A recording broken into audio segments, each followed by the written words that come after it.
कालभैरवाचं दर्शन घेऊन आम्ही निघालेलो आहोत फ्रेंड्स. आणि या देवाला ना दारू चढवली जाते. मी अगोदरच्या माझ्या व्हिडिओमध्ये बोलली नाही म्हणून तुम्हाला सांगते. आता निघालो आम्ही ओंकारेश्वरला. रस्ता फ्रेंड्स आम्हाला आता अंधारच झालेला आहे, बघू शकता. तर आम्ही ते 9-9:30ला थांबलो. फ्रेश पण व्हायचं होतं आणि आम्ही इंदोरच्या घाटामध्ये थांबलेलो आहोत.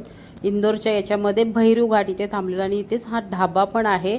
घाटामध्ये ढाबा आहे, फर्स्ट टाइम पाहिलेला. आणि हा या घाटात फ्रेंड्स खूप फास्ट गाड्या जातात आणि त्याही मोठ्या मोठ्या. फ्रेश वगैरे झाल्यानंतर मग आम्ही ते जेवायला पण लगेच बसलो, कारण 10 वाजत आलेले.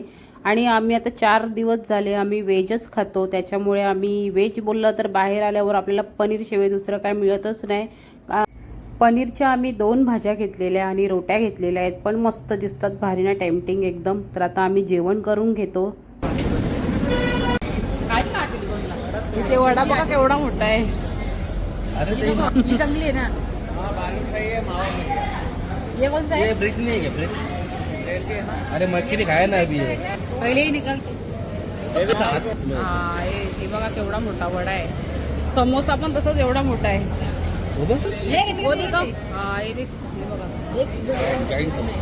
Jumbo samosa, jumbo vada.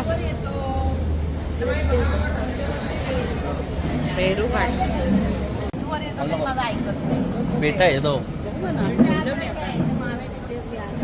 हे काय घेतला मम्मी? बालूशाही. हाँ बालूशाही बहुत पक्का ना बहुत। खाण्याच्या स्वीटवर ना, स्वीट याच्यावर माशा बसल्यात. हे फ्रेश आहे. फोटो काढ. देवा पुढे 11 रुपये तुला नको का? अगं माहिती असतो ना, मला खाऊ दे जराशी.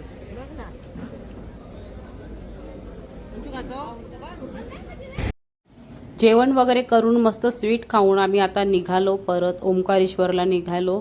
पण इथे गाड्या थांबायचं नावच घेत नाही. घाटामध्ये एवढ्या फास्ट गाड्या ना, आणि त्याही मोठ्या मोठ्या गाड्या. हे बघा अशा कंटेनर वगैरे खूप मोठ्या मोठ्या गाड्या. आणि घाटाच्या बाजूला मस्त ढाबा. हे बघून खरंच मस्त वाटलं. मी तर कधीच नव्हतं पाहिलं असे. म्हणजे आपल्याकडे बघितलेत पुण्याला छोटे छोटे स्टॉल, पण एवढा मोठा ढाबा तर नव्हताच पाहिला. आणि आमच्या महाराष्ट्रातली म्हणजे गावाकडची लोकं कुठली होती माहिती नाही, त्यांची पूर्ण अशी ट्रिप आलेली आहे आणि त्यांनी मस्त जेवण बनवायला घेतलेलं आहे.